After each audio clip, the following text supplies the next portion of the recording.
میری شادی کو ابھی 3 مہینے ہی ہوئے تھے کہ مجھے اپنی بیوی کے مرنے کی اندھوناک خبر ملی۔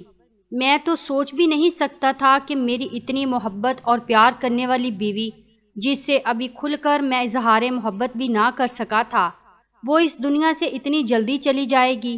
میں نے اس کی محبت کو پورا کرنے کے لیے کسی قسم کی کمی نہیں چھوڑی تھی۔ جیسا وہ چاہتی تھی میں نے ویسا ہی کیا، پر زندگی نے اتنا بڑا ستم مجھ پر کر دیا کہ میری بیوی بڑی جوانی میں مجھے چھوڑ کر چلی گئی۔ لیکن بیوی کے مرنے کے بعد ہی اصل کہانی شروع ہوئی، جس نے مجھے نہ صرف جھنجھوڑ کر رکھ دیا بلکہ بہت سارے رشتوں کی پہچان کروا دی تھی۔ جیسے ہی میری بیوی کے مرنے کی خبر پھیلی تو بیوی کے میکے والے ہمارے گھر آ گئے۔ اس کی ماں مجھے لان تان کرنے لگی، کہنے لگی کہ تو نے ہماری بیٹی کو مارا ہے۔ وہ شادی کرتے ہوئے تو بہت خوش تھی، اس نے ہم سے کہا تھا کہ اب اس گھر سے اس کا جنازہ ہی نکلے گا، پر تو نے سچ میں اس کا جنازہ وہی نکال دیا گیا۔ تجھے ذرا بھی شرم نہیں آئی؟ تو نے ہماری بیٹی پر بہت ظلم کیے ہوں گے۔ وہ بیچاری بولی نہیں، اس لیے گھٹ گھٹ کر مر گئی۔ اب میں انہیں کیا سمجھاتا کہ میں تو اپنی بیوی سے ابھی تک کوئی تعلق قائم نہیں کر سکا تھا، تو میں اس پر کیا ظلم کرتا؟ ابھی تو ہم دونوں کا رشتہ بہت ہی زیادہ تکلف والا تھا، میں چاہ کر بھی اس کے قریب نہیں ہو سکا تھا۔ وہ اس قدر شرماتی کہ میں اس سے جب بھی بات کرتا تو وہ منہ دوسری طرف پھیر لیتی۔ خیر، اس سارے چوہے بلی کے کھیل میں 3 مہینے گزر گئے، مجھے پتہ ہی نہ چلا۔ پر اب تو اصل آفت میرے سر پر پڑی تھی۔ میری ساس مجھے کہہ رہی تھی کہ میری بیٹی کے ایک ایک گناہ کا حساب تمہیں دینا پڑے گا، تم نے میری بیٹی پر ظلم کیا ہے۔ اس کے علاوہ ایک اور بڑا واقعہ ہو گیا جس نے مجھے زیادہ پریشان کیا۔ بیوی کے میکے والے کہہ رہے تھے کہ ہم میت کو اپنے گھر لے کر جائیں گے اور اپنے آبائی قبرستان میں دفن کریں گے، جبکہ میرے گھر والے کہہ رہے تھے چونکہ اب وہ ہماری ذمہ داری تھی اس لیے اسے دفنایا بھی یہیں پر جائے گا۔ لیکن بیوی کے مائکے میں ایک آدمی بہت زیادہ ضد کر رہا تھا کہ کسی صورت بھی ہم اپنی بیٹی کو یہاں دفن نہیں ہونے دیں گے۔ تم نے اس پر جیتے جی اتنے ظلم کیے، اب ہم اسے مر کر یہاں نہیں چھوڑ سکتے۔ خیر، کچھ نہ کچھ کر کے ان لوگوں نے میت کو یہاں سے نکال لیا اور یہ لوگ اسے اپنے گھر لے گئے۔ میں بہت زیادہ پریشان تھا، لیکن اب میری بیوی تھی، وہ چاہے دفن جہاں بھی ہوتی، میری اس کے ساتھ نسبت ختم تو ہونے سے رہی، سو میں بھی ان کے ساتھ ہی چلا گیا۔ میں اپنی بیوی کو دفن کرتے وقت بہت پریشان تھا۔ میں نے جب اسے لحد میں اتارا تو میرا رواں رواں کانپ رہا تھا، مجھے اپنی موت یاد آ رہی تھی۔ دل چاہا بیوی کے ساتھ میں بھی اس دنیا سے چلا جاؤں، لیکن میں ایسا نہیں کر سکتا تھا۔ تبھی مجھے پیچھے سے کسی نے دھکا دیا، میں نے پیچھے مڑ کر دیکھا تو وہی آدمی کھڑا تھا جس نے میری بیوی کا جنازہ یہاں لانے پر بہت زیادہ ضد کی تھی۔ زور دیا تھا، کہنے لگا، ارے بھائی، اب کیا تم بھی قبر میں لیٹ جاؤ گے؟ نکلو یہاں سے۔ مجھے اس کا انداز بہت ہی عجیب نفرت والا لگ رہا تھا۔ میں قبر سے ذرا پیچھے ہٹ گیا، جلدی جلدی قبر پر سیلیں ڈال دی گئی اور پھر تدفین مکمل کر دی گئی۔ وہی آدمی سب کو کہنے لگا کہ اب یہاں غیر اسلامی طریقے سے تماشا نہ لگایا جائے، سب لوگ اپنے اپنے گھروں کو چلے جائیں، اور تم میاں اب کیا اپنی بیوی کا ماتم کرتے کرتے اس دنیا سے اٹھ جاؤ گے؟ جاؤ اپنے گھر جاؤ، اپنے گھر والوں کو، اپنی ماں کو وقت دو۔ میں اس کی کڑوی کسیلی باتیں سن کر بہت پریشان تھا، لیکن کیا کرتا، یہ موقع ہی ایسا تھا کہ میں زیادہ بول بھی نہیں سکتا تھا۔ اپنے گھر آ گیا۔ گھر آ کر میرا دل بری طرح رو رہا تھا۔ تبھی میں کسی دوست کو فون کرنے لگا تھا۔ میں نے جیب میں ہاتھ ڈالا تو دیکھا میرا تو موبائل ہی جیب میں نہیں تھا۔ یہ دیکھ کر میرے قدموں تلے سے زمین نکل گئی۔ میں بہت پریشان ہوا، سوچا کہ شاید موبائل میں کہیں راستے میں پھینک آیا ہوں۔ پھر مجھے یاد آیا کہ قبرستان سے آتے ہوئے میری جیب ذرا ہلکی تھی۔ میں اس وقت اتنا فرق محسوس نہیں کر سکا، لیکن بات دراصل یہی تھی کہ میں اپنا موبائل قبرستان ہی کہیں بھول آیا تھا۔ میں فوراً گھر سے نکلا تھا۔ اب موبائل فون کے بغیر تو زندگی نہیں گزاری جا سکتی، یہ بات تو آپ لوگ بھی اچھی طرح جانتے ہوں گے۔ میں گھر سے نکلا تو فوراً اس قبرستان میں پہنچا جہاں پر میری بیوی کی تدفین ہوئی تھی۔ وہاں پہنچتے ہی میری نظر پورے قبرستان پر پڑی تو کہیں اپنا فون نظر نہیں آیا۔ میں ادھر ادھر دیکھنے لگا، تبھی ایک بوڑھا آدمی میری طرف آیا۔ کیا ڈھونڈ رہے ہو بیٹے؟ وہ محض شاید اس قبرستان کا گورکن تھا۔ بس چچا، شاید یہاں اپنا موبائل بھول گیا ہوں، وہ ڈھونڈ رہا ہوں۔ موبائل؟ کہیں تم اپنا موبائل قبر میں تو نہیں گرا کر آ گئے؟ چچا نے بڑی حیرانی سے پوچھا تھا۔ ہاں، یہ بھی ہو سکتا ہے۔ اصل میں جب میں قبر میں دیکھ رہا تھا تو مجھے کسی نے قبر سے ہٹانے کے لیے قمیض سے پکڑ کر کھینچا تھا۔ لگتا ہے کہ میرا موبائل نیچے ہی گر گیا ہے۔ یہ بات سن کر میں لرز کر رہ گیا۔ تو کیا میرا موبائل اس قبر میں گر گیا ہے؟ لگتا ہے کہ اب مجھے قبر کھودنی پڑے گی۔ توبہ کرو میاں، کیسی باتیں کرتے ہو؟ وہ آدمی اپنے کانوں کو ہاتھ لگانے لگا۔ ایک چند ہزار کے موبائل کے لیے تم اللہ کا اتنا بڑا قانون توڑو گے؟ قبر اللہ کی حد ہوتی ہے۔ خبردار، اگر تم نے قبر کھولنے کی کوشش کی، تمہاری بیوی کے سارے میکے والے گھر والے اٹھ کر آ جائیں گے، وہ تمہیں زندہ نہیں چھوڑیں گے۔ تم ایسی بات ہرگز مت کرنا، یہی سوچیں گے کہ تم نے ہی ان کی بیٹی کو مارا ہے۔ میں یہ بات سن کر حیران ہو گیا کہ اس آدمی کو میرے گھر کے مسئلوں کے بارے میں کیسے پتا تھا۔ یہ ایک گورکن تھا، پھر اس کو یہ بھی پتا تھا کہ یہ میری بیوی ہے اور اس کے گھر والے مجھ سے ناراض ہیں، اور یہ کہ یہ میری بیوی کے میکے کا قبرستان ہے۔ شہروں میں عموماً ایسی تفصیلات نہیں بتائی جاتی، نہ ہی کوئی دوسرے خاندان کے بارے میں جانتا ہے، پر یہ گورکن عجیب تھا جسے ہر طرح کی معلومات تھی۔ میں بڑا حیران ہوا، لیکن چپ تھا۔ اس وقت غم ہی اتنا تھا کہ میں فوراً اپنے گھر لوٹ آیا۔ گھر آ کر میں نے یہ بات اماں کو بتائی۔ اماں کہنے لگی، ارے بیٹا، اس میں پریشان ہونے والی کیا بات ہے؟ تم ایسا کرو کہ دوسرا موبائل لے لو، خواہ مخواہ پریشان ہوتے پھرو گے۔ اب اگر بیوی کی وفات کے بعد تمہارے پاس موبائل بھی نہیں ہوگا تو تمہارا دل اور بھی زیادہ پریشان ہوگا۔ اپنا دھیان بٹانے کی کوشش کرو، میں تمہیں پیسے دے دیتی ہوں، تم جا کر اپنے لیے نیا فون خرید لو۔ میں نے کہا، اماں، اس نمبر پر تو میرے کافی سارے جاننے والے تھے، لیکن چلو آپ کہتی ہو تو میں ایسا ہی کروں گا۔ آپ مجھے پیسے دے دیں، میں آپ کو 1 مہینے بعد لوٹا دوں گا۔ ماں نے مجھے پیسے دے دیے، میں جا کر اپنا نیا فون خرید لایا۔ میں نے اپنے پاس ایک سم بھی رکھ لی تھی، لیکن پھر ایک ایسا واقعہ ہوا جس نے مجھے مزید بے چینی میں ڈال دیا۔ رات کے 12 بجے تھے، میرے فون پر سگنل نہیں آ رہے تھے۔ اچانک سے سگنل آئے تو میں نے پہلا نمبر جو ملایا وہ اپنا پرانا نمبر تھا۔ شاید میں سگنل چیک کرنے کے لیے ایسا کر رہا تھا، میرے تو وہم و گمان میں بھی نہیں تھا۔ میرا خیال تھا کہ بس میرا موبائل قبر میں گر گیا ہے تو اب وہ ختم ہو گیا ہوگا، بند ہو گیا ہوگا، کیونکہ فون میں چارجنگ بھی زیادہ نہیں تھی۔ لیکن جیسے ہی میں نے فون ملایا اس پر بیل جانے لگی۔ یہ سن کر میرے رونگٹے کھڑے ہو گئے۔ مجھے عجیب سا ڈر لگنے لگا کہ میرا موبائل قبر میں ہے اور وہاں اس پر بیل جا رہی ہے، لیکن اگلے لمحے جو ہوا اس نے تو مجھے حیران کر کے رکھ دیا۔ میرا فون اٹھا لیا گیا تھا اور پھر جو ہوا، میں اس قدر حیران، پریشان اور تجسس میں مبتلا ہوا کہ فوراً اپنی جگہ سے اٹھ کھڑا ہوا۔ اماں بھی حیران تھی کہ میں یہ کیا کر رہا ہوں۔ بیٹے، کہاں جا رہے ہو؟ اماں، میں اپنی بیوی کی قبر پر جا رہا ہوں۔ کیا ہو گیا ہے تمہیں؟ پہلے موبائل کا بہانہ کر کے گئے تھے، اب کون سی آفت آ گئی ہے؟ رات کے اس وقت تم اپنی بیوی کی قبر پر جا رہے ہو؟ اماں، مجھے جانا ہوگا، یہ کہہ کر میں تو گھر سے نکل گیا۔ میں نہیں جانتا کہ میری اماں میرے پیچھے کتنا پریشان ہوئی ہوگی۔ ابھی میرے دل میں صرف اور صرف ایک ہی خیال چل رہا تھا، اور وہ تھا میری بیوی کا خیال، کیونکہ جو کچھ میں نے سنا تھا اس کے بعد میں خاموش تو نہیں بیٹھ سکتا تھا۔ میری پوری ذمہ داری بنتی تھی کہ میں اس معاملے کی جا کر تحقیق کروں، اس لیے میں اپنی بیوی کے آبائی قبرستان پہنچ گیا تھا، مگر جیسے ہی میں نے اندر قدم رکھا تو وہی گورکن مجھے ملا۔ ارے میاں، تم یہاں بار بار کیا ڈھونڈنے آتے ہو؟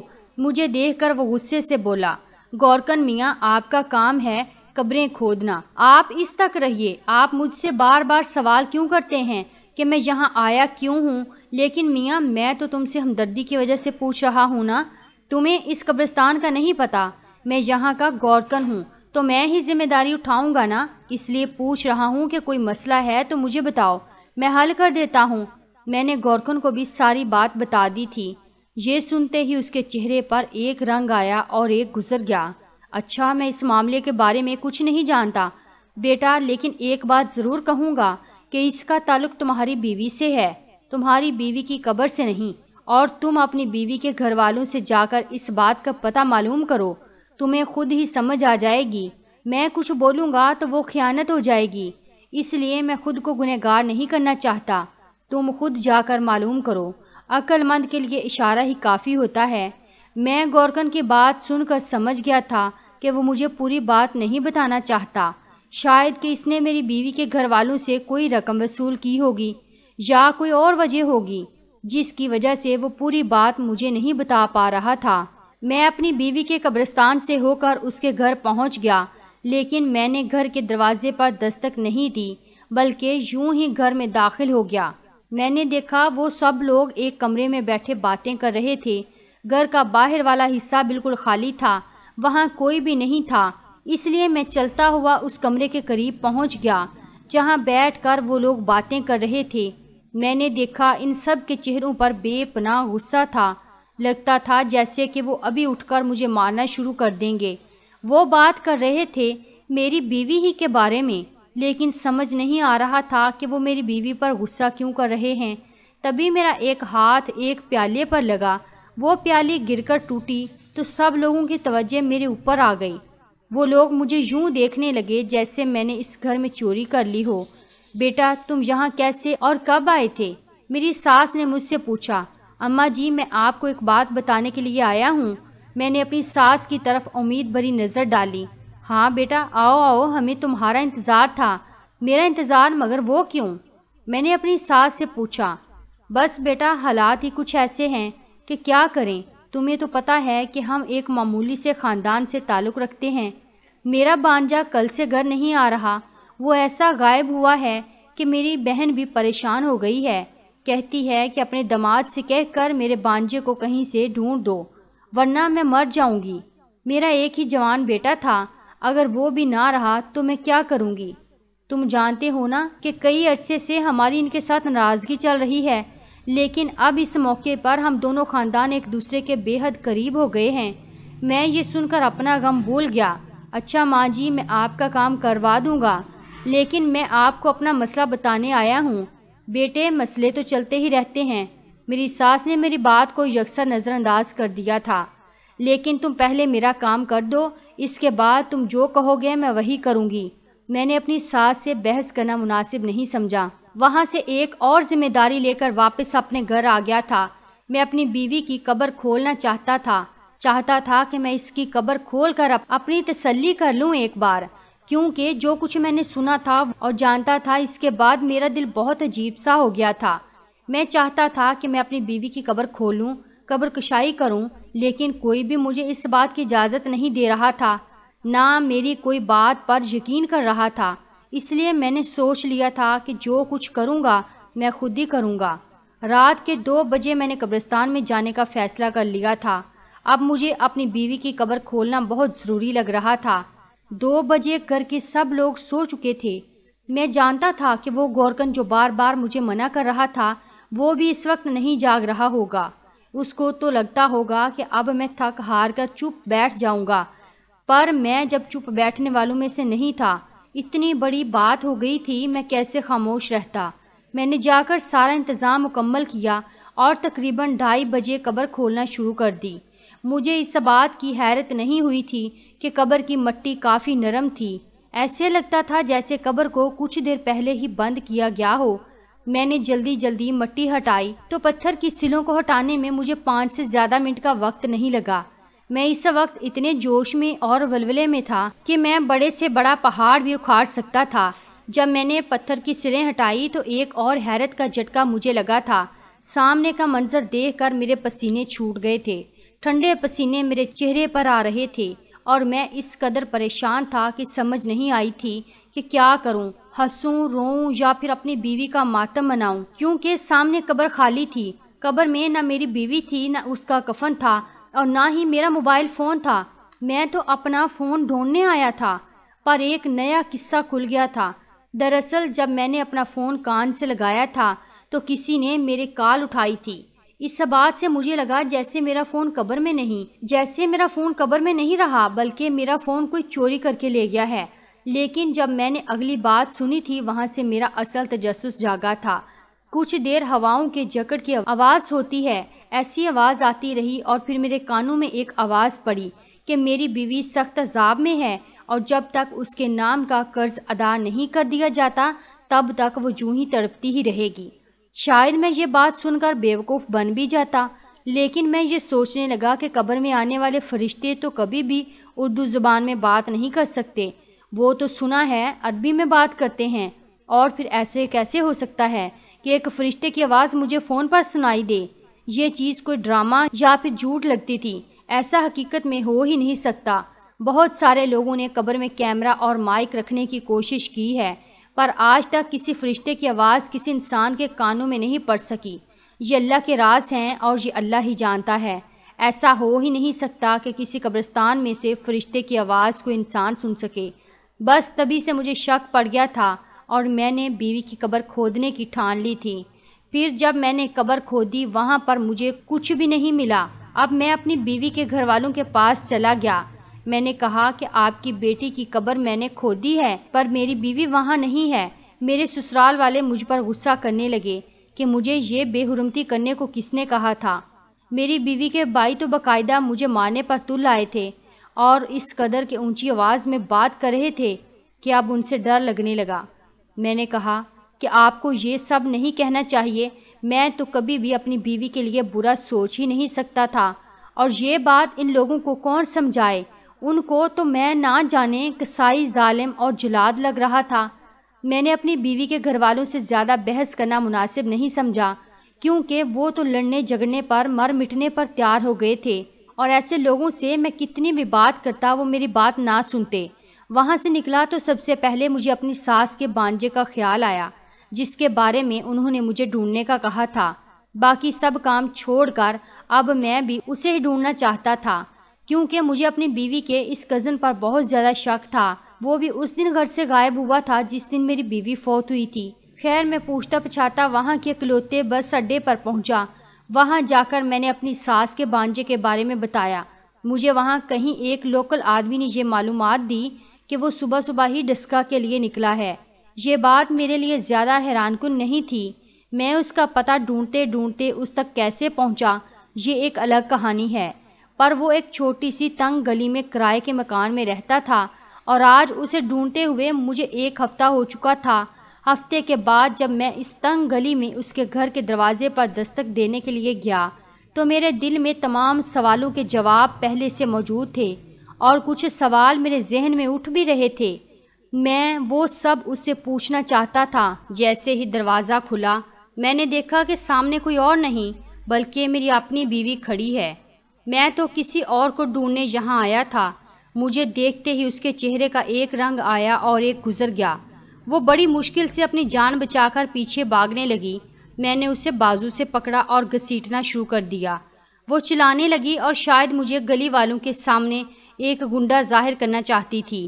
میں نے سب کو چپ کروا دیا کہ یہ میری بیوی ہے اور میں اسے یہیں چھوڑ کر نہیں جا سکتا۔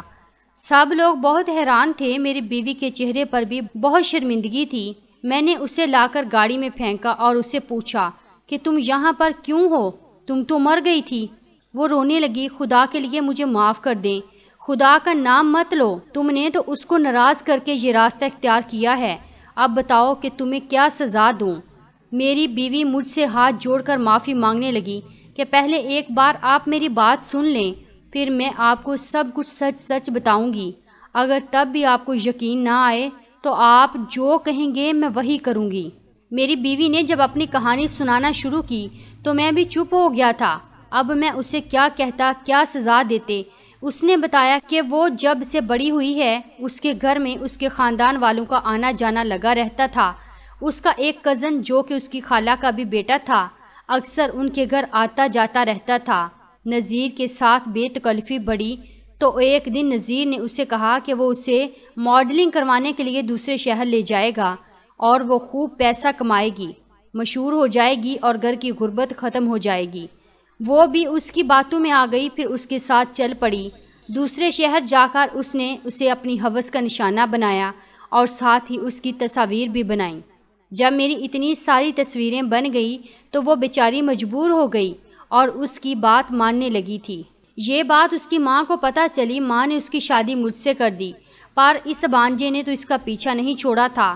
وہ کبھی اس کے سسرال آتا تو کبھی کچھ کرتا۔ ساتھ ہی اس نے سختی سے منع کر رکھا تھا کہ اپنے شوہر کے پاس نہیں جانا۔ ابھی میری بیوی 2 حصوں میں بڑھ چکی تھی۔ وہ اس شخص کی باتیں بھی مانتی اور میرے گھر میں خوشی خوشی رہتی بھی تھی۔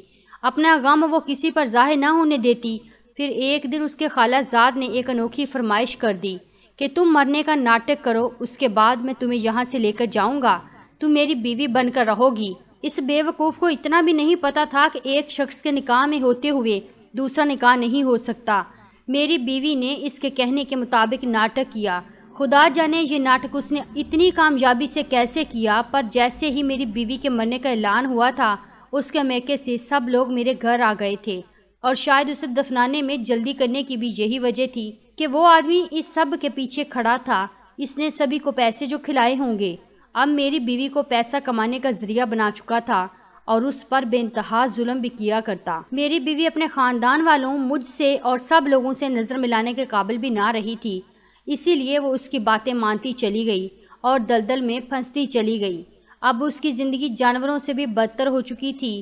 میں نے اپنی بیوی کی سچائی جان کر اسے دھتکارنے کی بجائے اسے حوصلہ دیا اور کہا کہ تم اس برائی سے لڑنے کے لیے تیار ہو تو میں بھی تمہارے ساتھ کھڑا ہوں، چاہے تمہاری کتنی ہی تصویریں پوری دنیا کیوں نہ دیکھ لے، لیکن اب تم اس کے ہاتھوں بلیک میل نہیں ہونا۔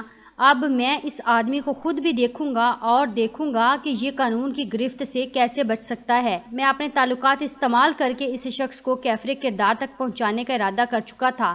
تبھی میں نے اپنی بیوی کا ساتھ نہیں چھوڑا، کیونکہ جو لوگ اپنی بیوی کو ان لمحات میں اکیلا چھوڑ دیتے ہیں وہ بذات خود مرد کہلانے کے قابل نہیں ہوتے۔ ناظرین، آپ لوگوں کو یہ سٹوری آج کی کیسی لگی؟ اگر پسند آئی ہے تو ویڈیو کو ایک لائک کر کے ہمارے چینل کو سبسکرائب کیجئے اور کمنٹ باکس میں اپنی قیمتی رائے کا اظہار ضرور کیجئے۔ شکریہ۔